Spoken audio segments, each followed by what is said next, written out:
Casa de Sezim, Guimarães.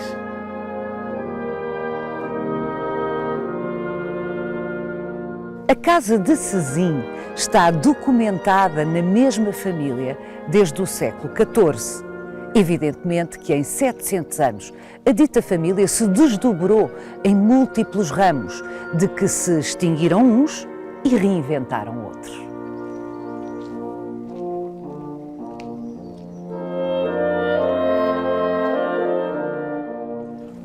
O que interessa reter nesta história é que a Casa de Sezim não teve sempre esta feição e que os seus sucessivos rostos corresponderam aos seus diferentes senhores.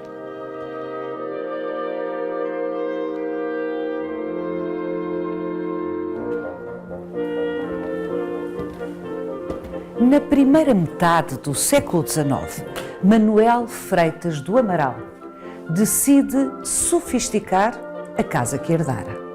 E é aqui que o seu destino se cruza com o de um suíço, pintor e aristocrata, que o ajuda a transformar a casa rural de Sezim num requintado paraíso romântico. Vai querer saber mais? Venha connosco nesta visita guiada.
A Casa de Sezim é uma bela casa em qualquer parte, mas casas bonitas há algumas. Agora, estes cenários, estas pinturas nas paredes dão um ambiente único. E é isso que faz desta casa uma casa única. Exatamente, é a pintura das paredes, são estes papéis pintados. São papéis? São papéis pintados. E isto é uma coisa verdadeiramente extraordinária. É uma encomenda em França, uma fábrica que ainda hoje labora na zona da Alsácia, chama-se Zuber, a fábrica de papéis pintados da Zuber. Aliás, é a manufatura de papéis pintados da Europa com maior durabilidade. Continua a trabalhar desde a sua fundação em 1790, quando é fundado pelo Sr. Zuber. Estes papéis pintados têm qualquer coisa de excepcional. Eles dão-nos cenários com paisagens habitadas, muitas delas, e com paisagens que são reconhecíveis.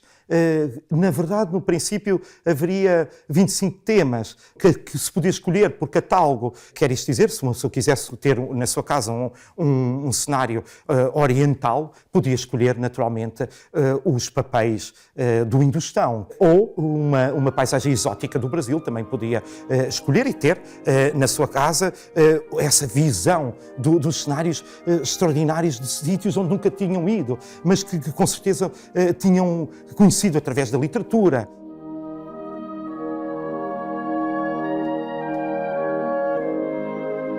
O nome da série aplicada nesta sala é Vue de l'Amérique du Nord, quer isto dizer, vistas da América do Norte, que se tinha tornado independente há pouquíssimo tempo. Sim, estamos a falar de que período? Esta série é criada exatamente em 1834 e, portanto, a América era independente há pouco tempo e queria mostrar isso. As pessoas da Europa queriam saber como é que era essa tal América e como é que funcionavam as coisas na América, como estavam a desenvolver as coisas nesse novo mundo, que era, na verdade, algo exótico ainda para para os europeus, do ponto de vista da Europa. Reparem que isto está a ser criado em França e, portanto, estamos a ver sempre do ponto de vista europeu. E as pessoas estão curiosas, como é que é a América, esse país enorme. Há aspectos muito interessantes nesta série de paisagens. Por um lado, as paisagens naturais, com coisas exóticas e estranhas, como uma ponte natural que existia na Virgínia, que não era nunca visto algo semelhante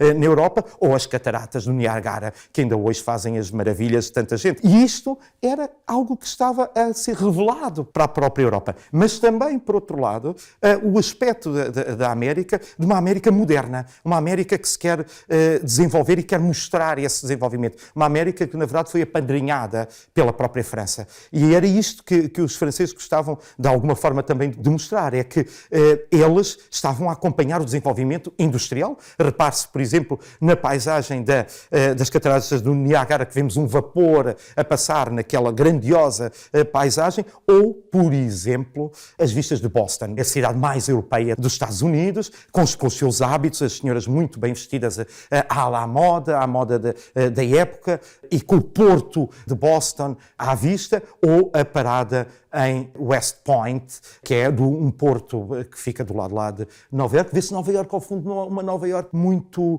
primitiva, ainda não é a Nova Iorque que hoje vemos, mas já habitada. E o que é mais surpreendente é que estas paisagens, que estão cheias de personagens, de pequenas histórias, 32 cenas, nós podíamos até numerá-las. O que é que se quer mostrar? Uma América democrática, uma América onde tanto convivem os descendentes dos europeus como os africanos. E isto é que é interessante. Não há aqui escravos, há aqui figurações de negros, mas com o mesmo estatuto dos europeus. Estão vestidos exatamente da mesma maneira. Na verdade, não aparecem aqui uma demonstração da escravatura, mas sim com o mesmo estatuto, conversando com os europeus. Era outra forma de afirmar o desenvolvimento da América. Exatamente.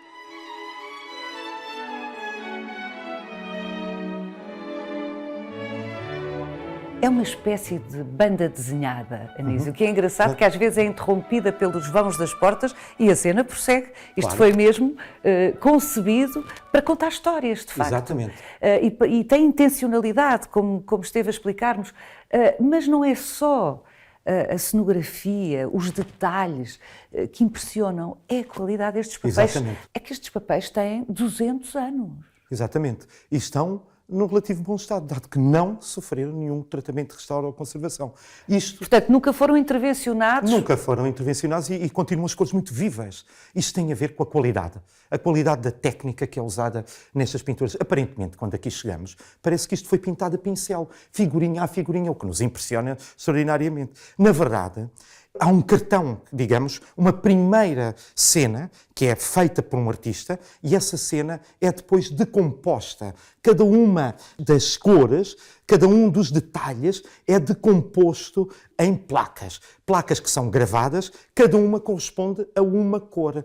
Quer dizer que para este papel, para esta série de papéis, aqui da Vue de l'Amérique, foram necessárias fazer 1690 placas. Quer dizer que essas placas depois fazem como um puzzle, e isto, obviamente, tem a ver com a qualidade dos técnicos que trabalham nestas peças. Ainda hoje continuam a reproduzir e qualquer um de nós pode comprar, claro que a um preço extraordinário, visto que para fazer, por exemplo, uma série como esta, demoraria um ano, demora-se um ano. Os técnicos da Zuber, que são, obviamente, mão de obra especializadíssima, que trabalham e sabem exatamente qual é o número de placas, são tão importantes estas placas que hoje são consideradas pela França património nacional. Só as placas.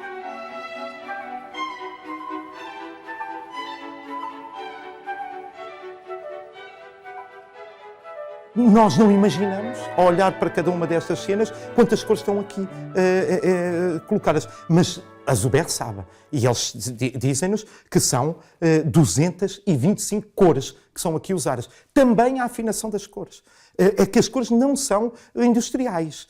Quer isto dizer que cada uma das cores vai ter que ser afinada propositadamente para este papel pelos técnicos da fábrica. É isto que faz desta manufatura pré-industrial, quer dizer, porque não é efetivamente uma manufatura de alguém que pinta com o pincel, mas sim que vai repetir, vai reproduzir cenas com moldes ao longo dos séculos. Estas têm esta característica, é que são da primeira geração, ainda produzidas em vida do Sr. Joubert, e isso torna-as verdadeiramente extraordinárias e são uma referência para a fábrica Joubert.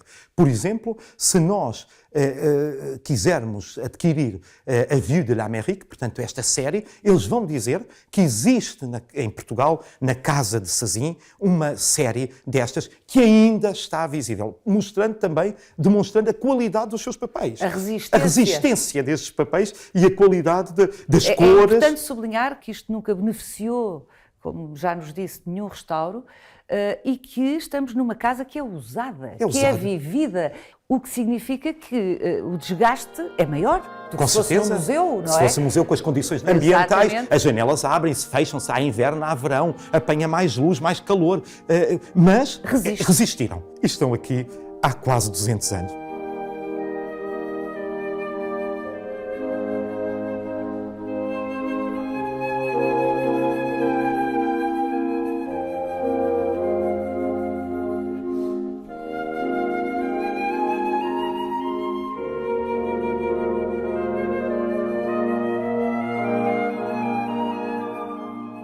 É incrível e também é curioso, é uma curiosidade, que esta série concreta, Vistas da América do Norte, tenha sido escolhida para decorar uma sala da Casa Branca, a residência do Presidente dos Estados Unidos da América. É verdade, a Jackie Kennedy, com o bom gosto que a caracteriza, remodelou toda a Casa Branca e escolheu, com um decorador que a ajudou, para a sala da recepção dos diplomatas, exatamente as vistas da América. E vai lá colocar estas vistas em 1962.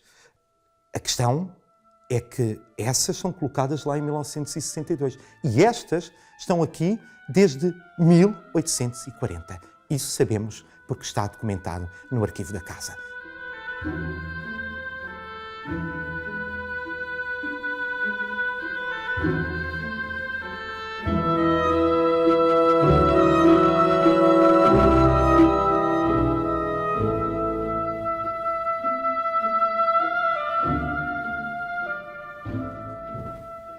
Anísio Franco, aprendi consigo que a singularidade da Casa de Sezin não é ter uma série de papéis de Joubert, e já seria extraordinário, mas duas. Exatamente.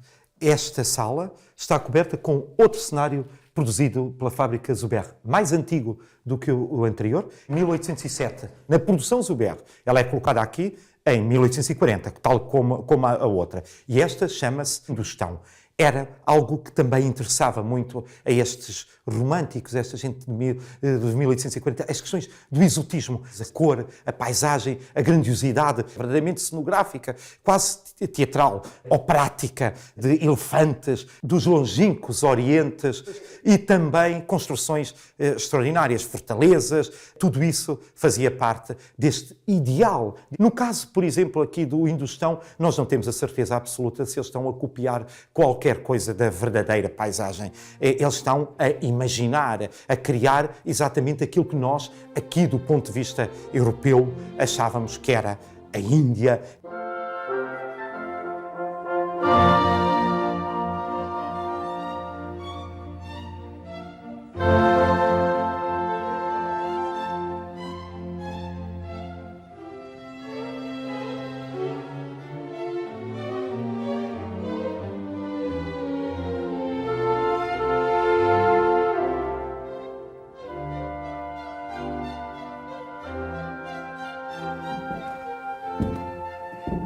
O que é verdadeiramente surpreendente aqui é que estejamos numa casa de estrutura claramente rural, pelo menos o corpo original da casa, no meio do campo, numa propriedade agrícola de resto, no interior norte de Portugal, e encontrarmos este tipo de cenários que é do mais sofisticado e urbano. É isto que faz desta casa uma casa especial num panorama do país e não só. Eu acredito que muito poucas casas no mundo inteiro tenham esta sequência de papéis pintados de Zuber, com 200 anos colocados no seu espaço, no mesmo sítio, para que foram encomendados. Que senhor era este que te faz uma encomenda tão rara para um sítio tão improvável?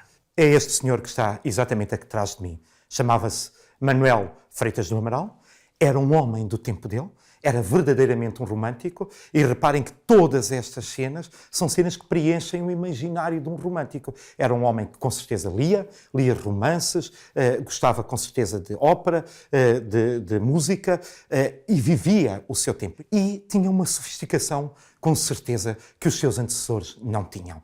Mas herda uma casa rica, uma casa próspera. Quando eu digo casa, não é apenas a casa de Sesimbra. O edifício. Herda não é apenas o edifício. A casa herda uma série de propriedades que sustentam a casa de Sesimbra. E ele vai tratar de a desenvolver. E quando morre, em 1856, deixa a casa ainda mais próspera. É neste ambiente em que o país também vive. O país vive num ambiente de regeneração. O seu pai, José Freitas do Amaral, tinha passado pela guerra das invasões napoleónicas, de onde saiu herói, e a mãe dele, a mãe de Manuel Freitas do Amaral, é a dona Antónia Genoveva, que é filha ou neta de um riquíssimo brasileiro torna viagem. Um homem que traz uma fortuna para o Porto, tem uma fortuna nas fábricas de tabaco, mas também alguns engenhos no Brasil que continuam a elaborar. Portanto, quando o Manuel nasce deste casal, no seio de uma família de meninas, ele é o varão, que herdará este morgadio, vai nascer já, digamos, num berço de ouro. E é isso que vai possibilitar as obras. Julga-se talvez que o pai já tenha começado aqui a fazer obras, portanto a arranjar a própria casa, mas quem vai dar o grande salto qualitativo na decoração do interior da casa é efetivamente Manuel Freitas do Amaral. Mas levanta-se aqui uma questão. Como é que ele, estando aqui no norte do país, no interior do Minho, ao pé de Guimarães, tem conhecimento desta fábrica Zuber? O papel da América é produzido 6 anos antes. Como é que ele está a par da existência desta produção tão luxuosa? Eu tenho a certeza que ele vai servir-se de um amigo, de alguém que ele conheceu, com certeza, em Guimarães, muito provavelmente na Casa do Arco, na casa dos Viscondes da Azenha, que eles frequentavam, já o pai frequentava. O Visconde da Azenha depois vai ser um personagem importantíssimo nas guerras liberais, é um apoiante de Dom Miguel. O pai frequentava a Casa do Arco e Manuel Freitas do Amaral também frequentava a Casa do Arco. É lá, com certeza, naquela casa, que ele vai conhecer um pintor de origem suíça chamado Auguste Roquemont.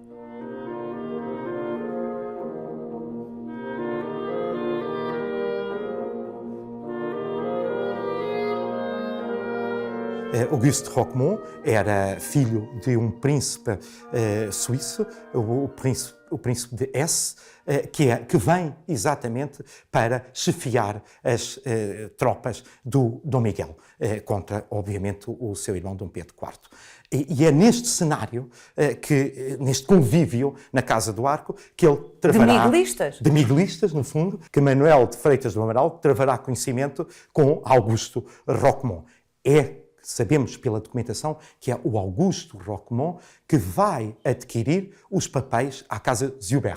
Claro que o Roquemont era um mundano, cosmopolita. Ele tinha sido formado entre Paris, Roma, Veneza, Florença, antes de vir para Portugal, chamado pelo seu pai, de quem era filho natural. Vem para Portugal com 25 anos e vem, enfim, integrar-se neste grupo, enfim, amigos do pai, do príncipe de Hesse, e sabia da existência destes papéis. Mais do que isso, a Zuber tinha aberto uma pequena sucursal no Porto, e esses papéis não são comprados diretamente a Paris, mas sim a à sucursal do Porto. Eram escolhidos por catálogo. E, com certeza, a escolha é possível que tenha sido feita entre o Manuel Freitas do Amaral e o Auguste Roquemont, para preencher exatamente as suas fantasias românticas.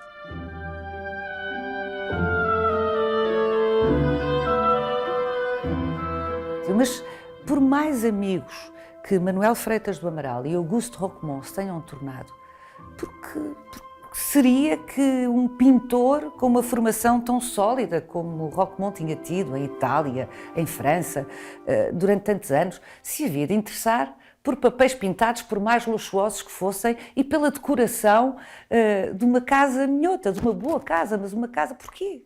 O Roquemont é já conhecido como um belíssimo pintor de retratos, é nessa área que ele se vai destacar, mas ele queria fazer mais do que isso. Exatamente nessa altura, em Guimarães, ele está a intervir no edifício mais importante de Guimarães, que se chama a Colegiada de Nossa Senhora de Oliveira de Guimarães. E para esta época, em 1839, 1840, ele está exatamente a desenhar retábulos para a Colegiada e está a desenhar o guarda-vento da entrada da Colegiada, que, por acaso, é exatamente ao lado da capela de São Brás, que era a capela da família aqui da Casa de Sazim. Portanto, Manuel Freitas do Amaral vai trazer para a sua casa Auguste Roquemont para o ajudar, mais do que na decoração, na requalificação da própria casa. Ele vai fechar o pátio da casa com uma fachada imponente, onde pontua em grande escala o brasão da família Freitas do Amaral, mas também a fachada exterior acrescenta uma capela para a casa. Na capela é provável que ele tenha desenhado também o retábulo Roquemont. Depois disto, Roquemont não vai fazer grandes obras de arquitetura ou desenhar obras de arquitetura, nem interiores. Ele vai continuar naquilo que ele sabe exatamente fazer. Retratos que o tornarão famoso ao longo da sua vida.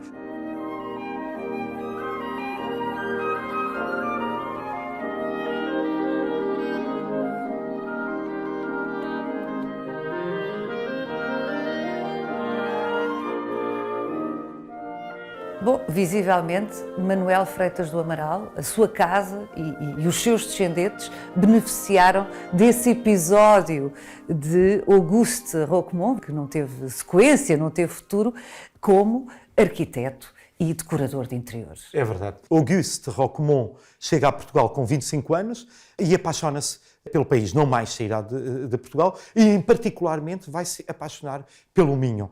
E vai viajar pelo país, vai várias vezes a Lisboa, vai várias vezes ao Porto fazer retratos, mas volta sempre a Guimarães. Ele identifica Guimarães como a sua verdadeira pátria. Este conjunto não é Joubert. Este conjunto não é Não Joubert. tem nada a ver com os dois primeiros cenários de Joubert. Não tem nada a ver por uma questão técnica. Não usam a mesma técnica. Recorde-se que para a Joubert as pinturas eram feitas por moldes. E aqui não. São papéis verdadeiramente pintados, o que levou a crer que tenha sido exatamente o Roquemont a pintar este cenário que aqui está. A história de Dom Quixote e Sancho Panza, com episódios desde a partida de Dom Quixote, deixando desconsolada Dulcinea, a luta de Dom Quixote contra os moinhos.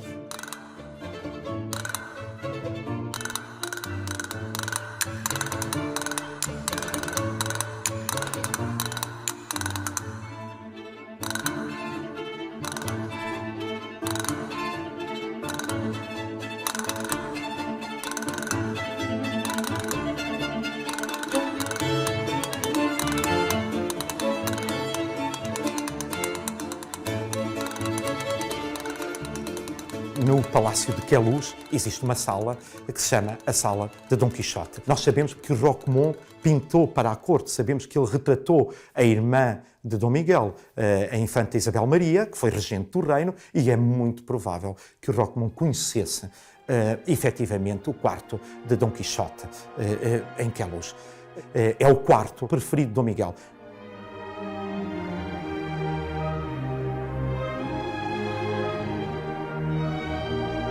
Há, no entanto, um aspecto nestas pinturas que me deixa algumas reticências.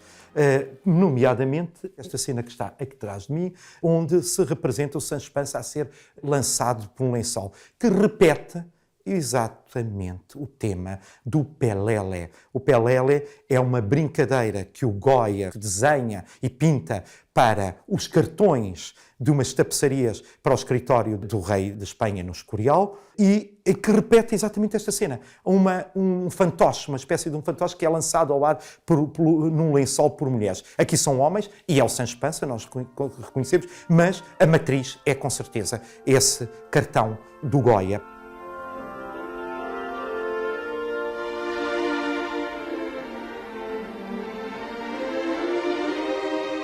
Que o Roquemont aqui trabalhou, não temos dúvidas. Que o Roquemont encomendou as pinturas a Zoubert, também não temos dúvidas. E se foi ele o autor destas pinturas, é algo que deixamos em aberto. A verdade é que Roquemont também pinta paredes na Casa do Arco em Guimarães.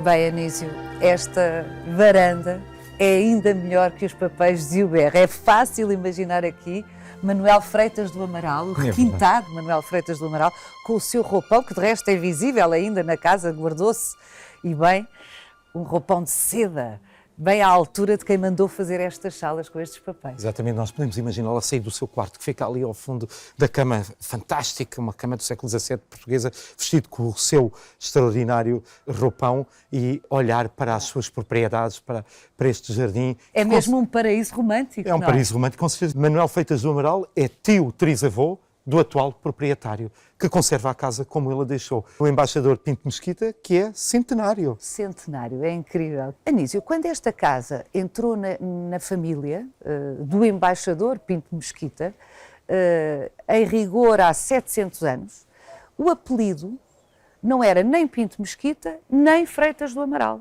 era Martins. Era Martins, exatamente, em 1376, quando a senhora Sarrazina doa esta casa à família, ao primeiro elemento da família, que descendia, segundo dizem, de alguém que tinha andado a lutar pela independência de Portugal no tempo de Dom Afonso Henriques, Afonso Martins. É pelo lado das mulheres que se vai continuar a herança da casa. Daí que o nome vai mudando. Fernão de Freitas, que não tem filhos homens, casa a sua filha Filipa de Freitas com um Amaral.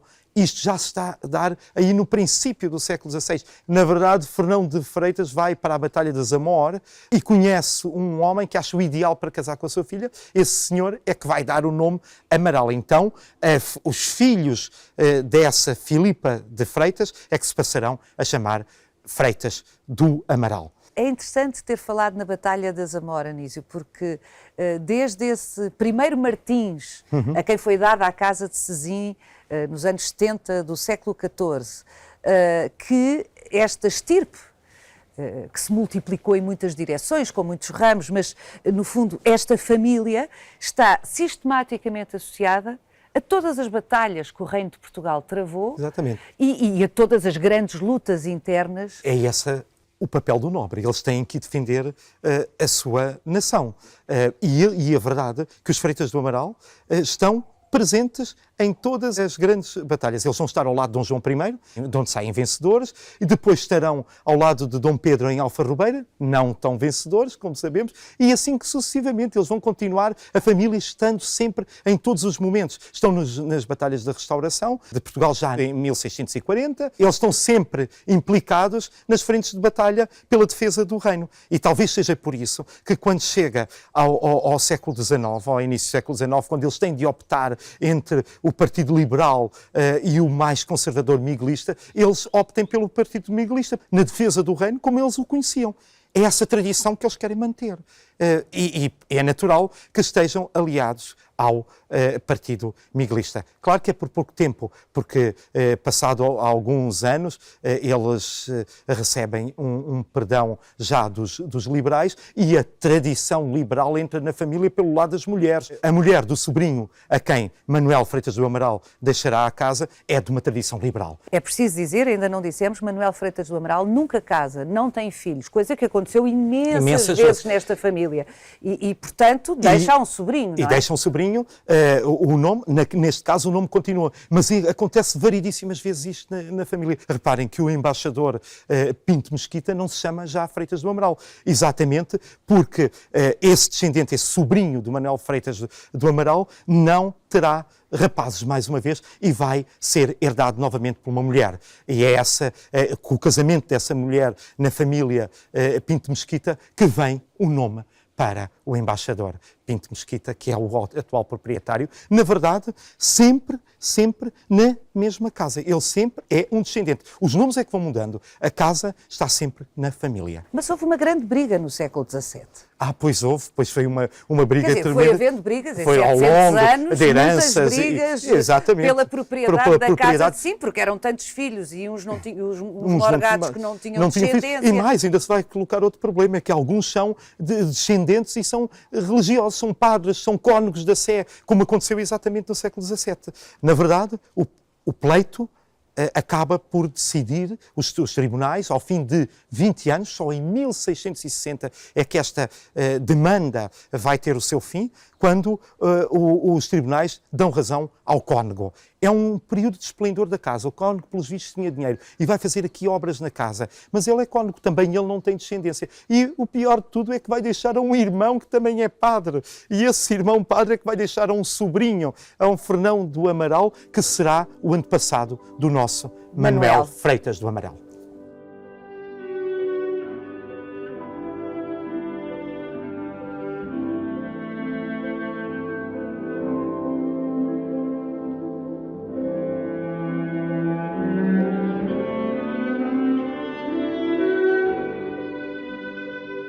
Siga-nos no nosso sítio e na nossa página de Facebook, onde encontra este e os outros episódios do Visita Guiada.